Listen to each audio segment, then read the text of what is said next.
Hello students, প্রকৃতি education খুঁটিনাটিতে তোমাদের সকলকে স্বাগতম। আজকে আমি তোমাদেরকে ক্লাস 5-এর আমাদের পরিবেশ বইয়ের ভৌত পরিবেশ থেকে 32 নম্বর পাতায় আছে, দেখো স্রোতের জল, স্থির জল। এবং দেখো 33 নম্বর পাতায় আছে জল শোধনের নানা কথা। এবং 34 নম্বর পাতা সবটা নিয়ে প্রতিটি লাইনে সমস্ত প্রশ্ন উত্তর তোমাদেরকে দেখাবো। তোমরা সেটা অবশ্যই নোট করে নেও। তো চলো শুরু করা যাক।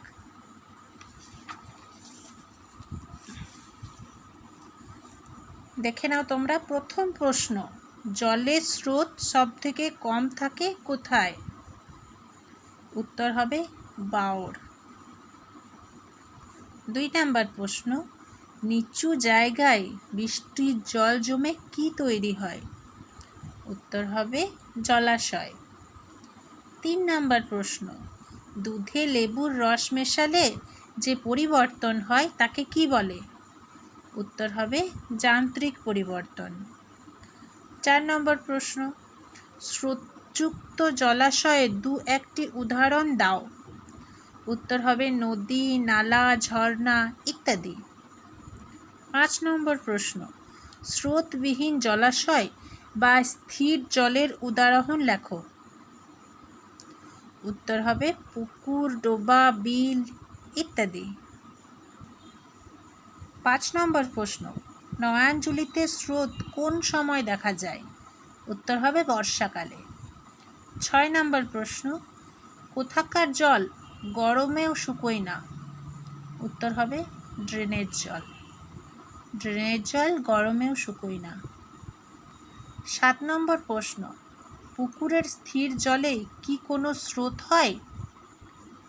উত্তর দেখো, পুকুরের স্থির জলের ওপর দিয়ে যখন বাতাস বয় তখন পুকুরে জলস্রোত তৈরি হয়।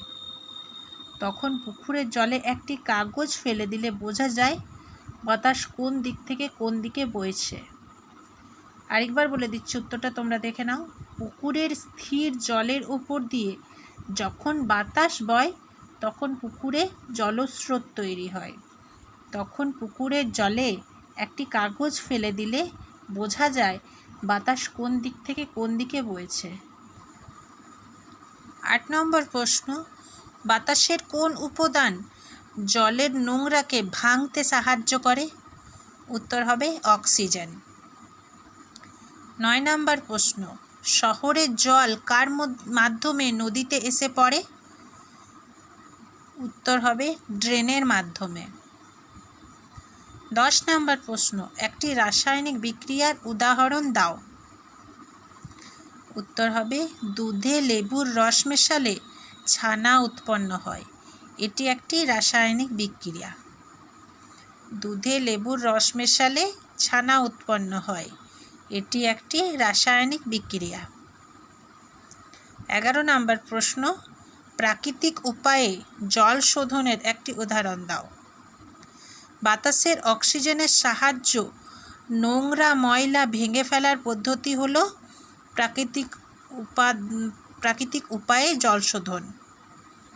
আরেকবার উত্তরটা বলে দিচ্ছি, বাতাসে অক্সিজেনের সাহায্য নোংরা ময়লা ভেঙে ফেলার পদ্ধতি হলো প্রাকৃতিক উপায়ে জল শোধন।